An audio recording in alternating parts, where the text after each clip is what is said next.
Hello guys, welcome back to this channel. Guys, इस video में हम बात करेंगे वोडाफोन आइडिया लिमिटेड के बारे में। लेकिन शुरू करें उससे पहले आपसे रिक्वेस्ट करूंगा कि अगर आप इस चैनल को फर्स्ट टाइम देख रहे हैं तो सब्सक्राइब करके बेल आइकन को हिट कर लीजिए, ताकि वीडियोस की नोटिफिकेशंस आपको मिलती रहें और आप सबसे पहले उसे देख पाएँ।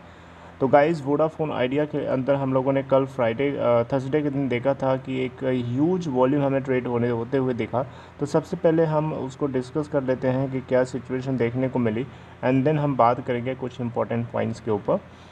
अगर हम ओपन प्राइस की बात करें तो वोडाफोन आइडिया 9.30 के ऊपर ओपन होने के बाद 9.20 का लो बनाता है और 10.15 का हाई बनाता है।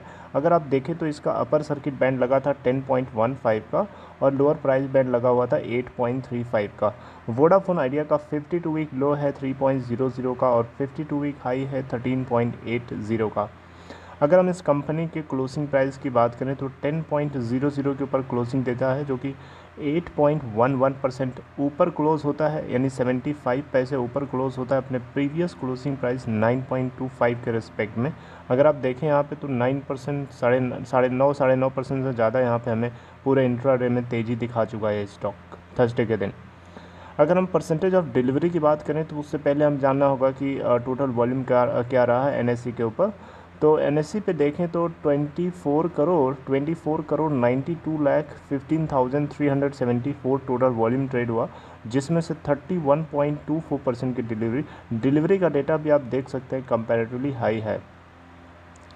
बीएससी के ऊपर देखें तो 7 crore 47 lakh 68,708 total quantities trade हुई और यहाँ पे डिलीवरी परसेंट 30% है।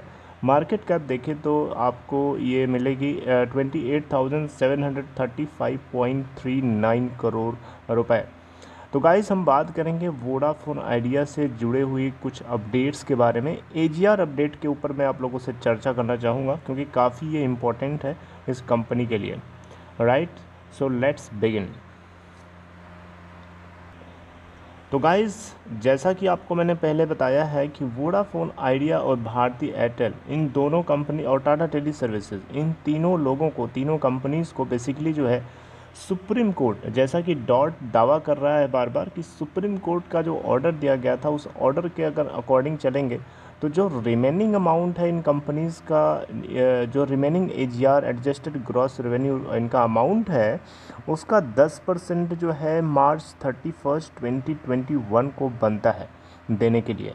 लेकिन लेकिन आप यहाँ देखिए, Vodafone Idea, Bharti Airtel and Tata teleservices refrain from paying AGR dues to DoT, यानी यहाँ पे इन तीनों कंपनीज ने सीधा सीधा मना कर दिया है कि ये एडजस्टेड ग्रॉस रेवेन्यू का जो पेबल अमाउंट डॉट जो क्लेम कर रहा है वो अमाउंट ये पे नहीं करेंगे, क्योंकि इनका मानना है कि इन्होंने ऑलरेडी 10% पे कर चुके हैं तीनों के तीनों अपने अपने adjusted gross revenue total amount का, जो कि सुप्रीम कोर्ट ने पेश किया था लास्ट ईयर के सितंबर 1 को। राइट, आपको ये चीज़ पता है, मैंने बताया हुआ है।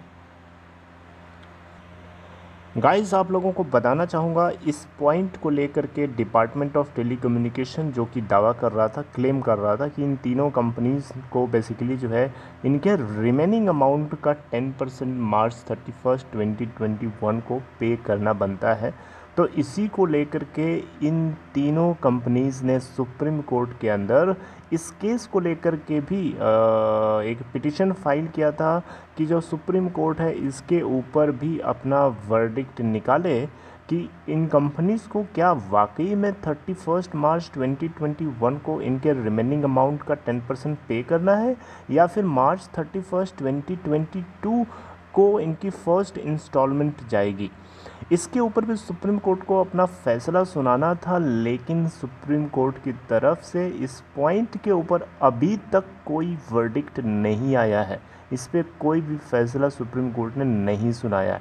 राइट, ये बात ज़रूर है कि सुप्रीम कोर्ट का जो प्रीवियस जजमेंट था, जिसमें जस्टिस अरुण मिश्रा और जो बाकी के 2 जजेस थे, इन 3 लोगों का जो पैनल था, ये साफ साफ कहा था कि डिपार्टमेंट ऑफ टेलीकम्युनिकेशन मार्च 31 हर साल के मार्च 31 को एडजस्टेड ग्रॉस रेवेन्यू का जो 10% है रिसीव करने के बाद उसको सुप्रीम कोर्ट के अंदर अपडेट करना होगा, राइट। तो इस बार क्या हुआ है, इस बार 31 मार्च 2021 तो निकल गई और डॉट को डिपार्टमेंट ऑफ टेलीकम्युनिकेशन को ड्यूज़ तो मिले नहीं। तो इस केस को लेकर के सुप्रीम कोर्ट के अंदर जो है डिपार्टमेंट ऑफ टेलीकम्युनिकेशन इसको अपडेट करेगा। और इसकी जो डेट है आपको मैं बताना चाहूँगा, आप ये देख सकते हैं, यहाँ पे आपको ये डेट दिख सकती है, मैं आपको सुना देता हूँ पढ़ के।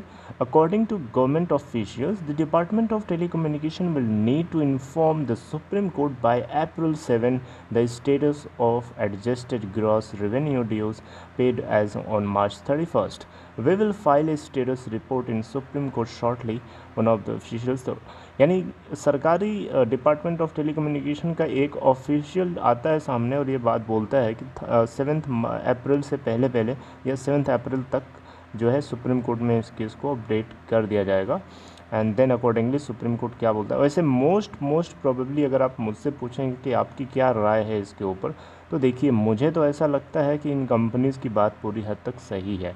डिपार्टमेंट ऑफ टेलीकम्युनिकेशन डॉट यहाँ पे अगर ये बोलता है कि 31 March 2021 is the first instalment amount होना चाहिए यहाँ पे पेड, लेकिन वो पूरी तरीके से मुझे लगता है गलत है, क्योंकि यहाँ पे 10% एडजस्टेड ग्रॉस रेवेन्यू का कंपनीज 10% से ज़्यादा ही पे कर चुकी हैं, राइट। ऐसा कुछ इसमें सोचने और बोलने वाली बात ही नहीं है।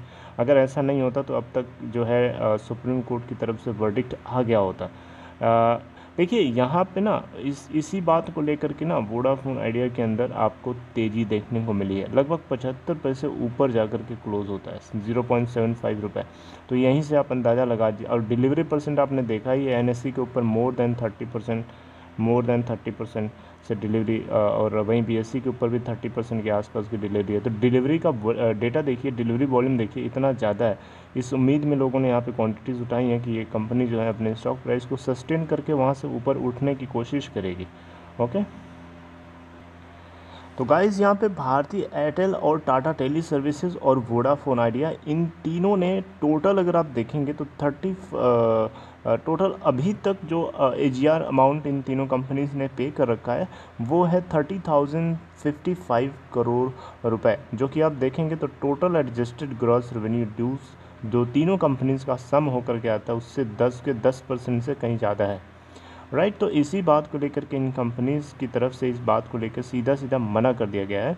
यहाँ पे आपको एक चीज़ बताना चाहूँगा, किसके पास कितना एडजस्टेड ग्रॉस रेवेन्यू है, लेकिन यहाँ पे इन कंपनीज़ का दावा है कि अर्थमेटिकल एरर होने की वजह से डिपार्टमेंट ऑफ टेलीकम्युनिकेशन के द्वारा प्रेजेंट की गई जो इन्फॉर्मेशन है सुप्रीम कोर्ट के अंदर वो पूरी तरीके से एक्सेप्टेबल नहीं है। उसके ऊपर जाँच होनी चाहिए और उसको लेकर के इन कंपनीज़ ने अलग से एक पिटीशन फाइल किया सुप्रीम कोर्ट में, जिसके ऊपर अभी सुनवाई होनी है।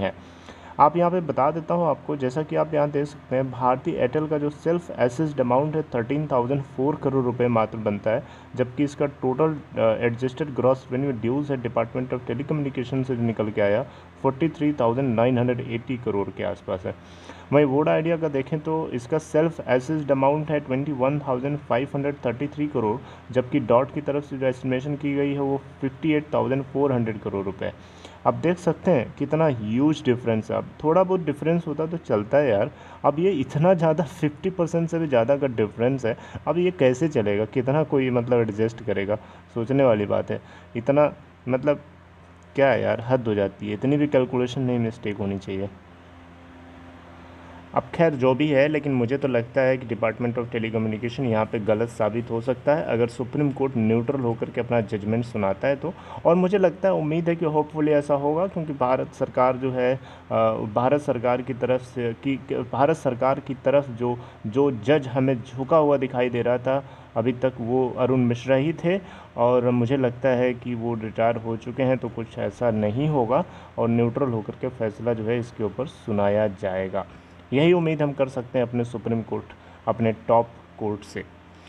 So this is all for this video guys. I will see you something updating you next time in the same day. So this is all. Take care of yourself and have a good day. All the best.